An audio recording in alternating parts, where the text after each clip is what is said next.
Hey everyone, today is August 11th. It's Friday. Today we're going to be doing another podcast. Thank you guys for tuning in. My name's Drake, and today, it's a beautiful day in San Diego.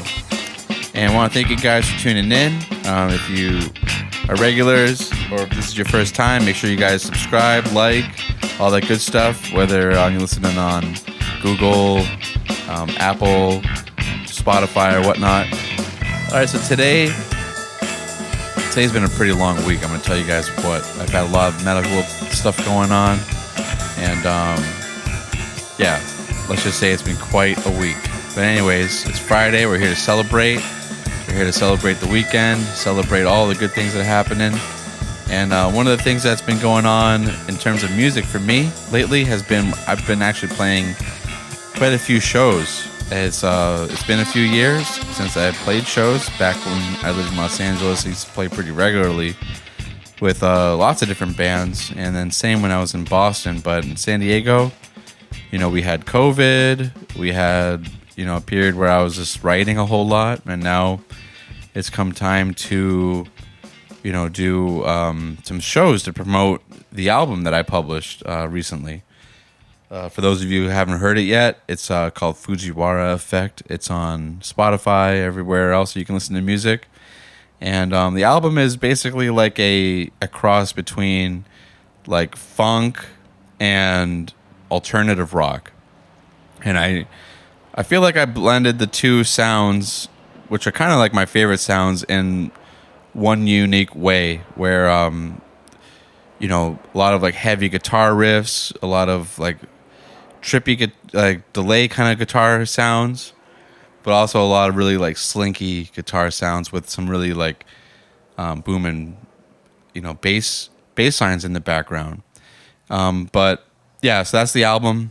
We've been really promoting it in the last few shows that we've been doing.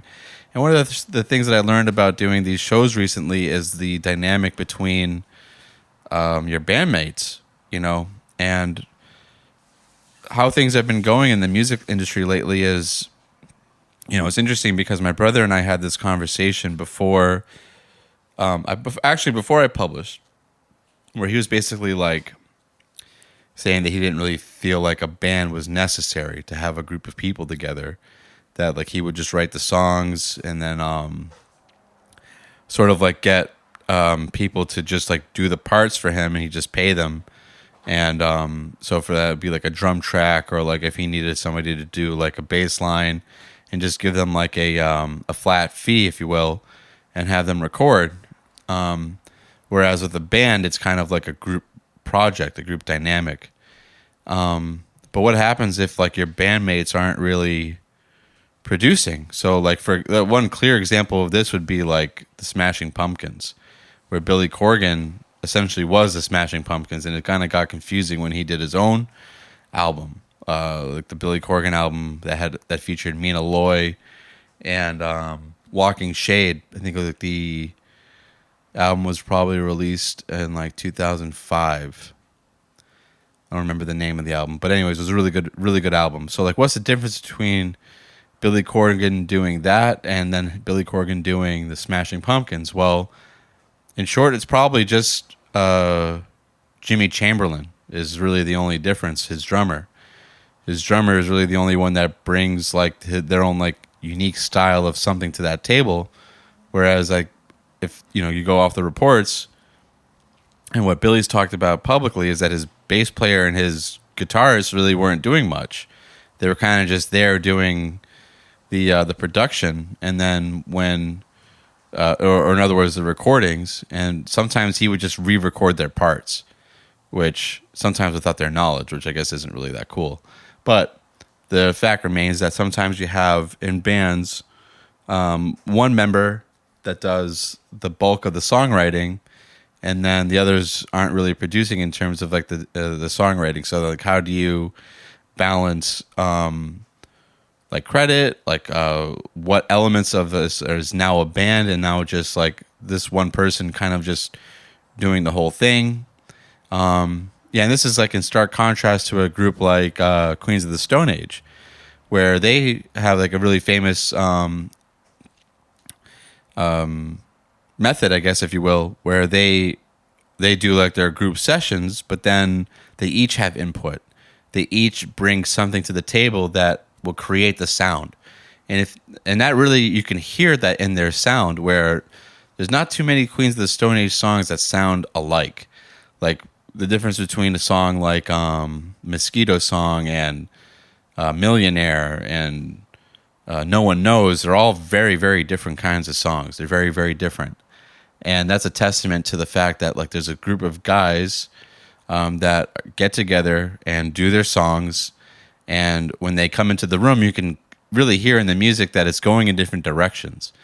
And this is like probably like in a lot of ways the optimal way to do it, because that chemistry is unique to the 4 or 5 guys that are in that room, or lady, if you will. And what they bring together is not something that they could do just on their own. And that's probably a lot of the ways that like I think a lot of people would envision it, but sometimes songwriting can get really personal. And when you're doing a song on your own and then you bring it to the table, you bring it to the group, and then other people have inputs, then, you know, sometimes maybe that person might not like it. Or they're just like, hey, I kind of already had a vision for this song. This is my song. But in any event, there's a lot of different ways that songs are written, particularly when you have that group dynamic. And lately, things that have been happening within my group has been kind of making me aware of like, wow, there's so many different ways that songs get written. And not only that, but the way the performances get done. Yeah, there's a lot of different ways in which, like, okay, like, what songs are we going to be performing? In what order? Like, what things are we going to be doing in between the different songs? And those are all, like, really healthy things to be talking about with your band. But it all comes down to who is bringing what to the table. And I've always kind of thought about this, like, how interesting it is with, like, a group like, or like an artist like John Mayer, or how does it work with like a singer, for example, like Adele? Like Adele's not writing any of the instrumentation, but she's technically the songwriter, right? If you look on the credits, like she and then maybe like 1 or 2 other people that aren't playing any of the instruments are the songwriters. So what aspects are they writing, and then what aspects are the artists that are performing these songs writing, and then like who's getting the writing credit, and like what credit are they actually getting. So this can be a really tricky topic to try to hammer down. But my philosophy about it is the person that brings the idea to the table, like the person that brings the structure of the song. It could be the lyrics, it could be the melody, it could be the overall structure. The person that brings into like the song into existence is the songwriter.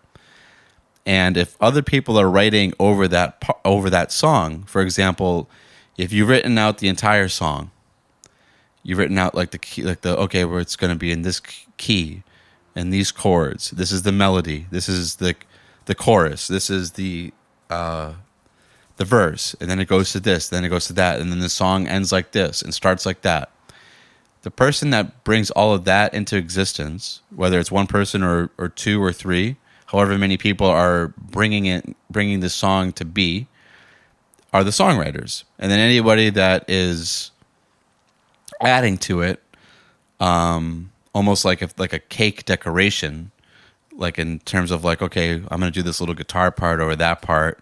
I'm going to write this little keyboard part to that part. They're not really like the songwriters. They wrote their own parts, and they get credit for the performance and for the recording, but they don't really get credit in terms of like being the songwriter. And I think that's like probably the most fair way to do it, because the amount of effort and the amount of going out on a limb to bring something that you're into existence, like, okay, there was not a song and now there is a song, is not just writing a part over something that someone else already did. A lot of it is, like I said, bringing it out into existence. And if you're the person that's doing that, then you're the person that wrote the song. The tricky part is how, like, if you're not like a gifted songwriter, right? Like, how do you go about doing that? Like, very clearly, Kurt Cobain was a very, very talented songwriter. And anyone that's ever seen like videos of John Mayer can understand that that guy is a brilliant songwriter. Same thing with Paul McCartney, right? Like, these guys, when you watch them, they just write songs so effortlessly. Like, John Mayer will pick up a guitar and be like, yeah, I'm just going to do this. Watch, this is all you got to do. I'm going to go from E major to A minor to F major. And that's a nice little groove right there. That's a nice little chord progression. Then maybe I'll sing something like this. And he just sings something. And it's like, wow, this guy just did that. No preparation, no anything. But one, it's years and years of experience. Two, yes, that guy has a natural gift from God where he can just breathe life into a song and make it. And there's a really famous video I've seen of Paul McCartney do something pretty similar, where he was talking about how he wrote a song once just by looking at a painting, and he saw the chord shape of this guy and like holding an acoustic guitar, and was like, "Oh, that's a really nice chord shape." And he did that on his acoustic guitar, and then he was like, "Yeah, I used that to write this song." And then a guy was like, "Hey, can you just write another song like that?" And then he did something and then just whistled a melody that was so beautiful and so nice. But very, very clearly, some people have that talent. And my brother is, I think, another person that I've seen that has this talent where this gift where they can just breathe life into a song and just create it very effortlessly. And I'd say for myself, that wasn't something that I naturally ever had. That for me, a songwriting process is very much like taking bits and pieces of melodies and rhythms and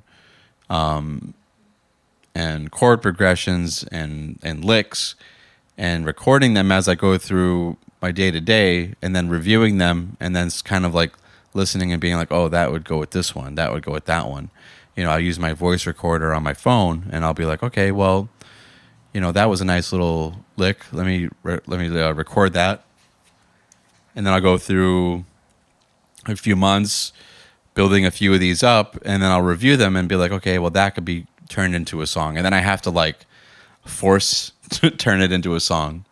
And over the years, the process has become less effort than it was in the beginning, but nevertheless, it is more effort than from what I've seen, like people like John Mayer or even my brother or like a Paul McCartney.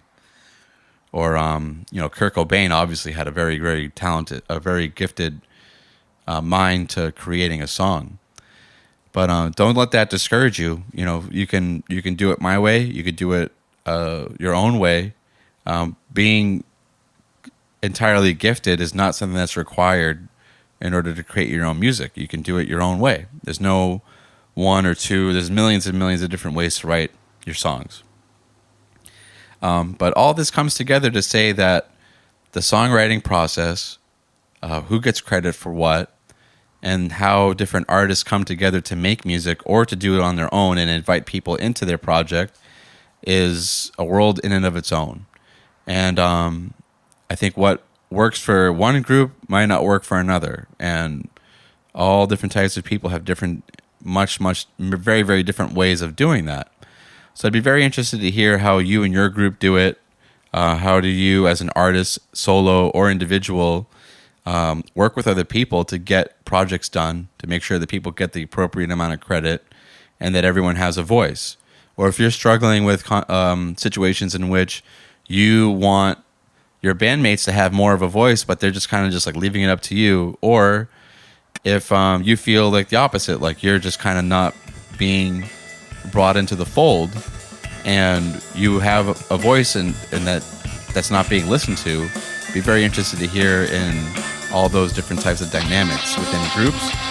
And then also, if you're a solo artist, like a singer that writes your own music, and like in the fashion of Adele or Mariah Carey or Whitney Houston, where you're writing songs without much in terms of like instrumentation behind it, and then how does that work? Like, how does it that, like, once you write the song, what portion are you writing, and then how do you bring artists into the fold and give them the proper credit? Like, how does that work for you? I think like a lot of people might be doing that very differently, and I'd be interested to know, and then also share how these different artists are doing it. But yeah, that's pretty much all I got for this week's episode. It's a more concise and short one than I've done in the more recent episodes. But this is something that's been really on my mind lately, and I wanted to share it with you guys and see what you guys think. Well, anyways, that's it for this week. Next week, probably be talking a little bit more about music and things that are also going on in the music industry. And if you have any topics you'd like me to cover, let me know at this would be the Drake Martinez podcast. And thank you guys for tuning in. This is Drake signing out. See you guys next week.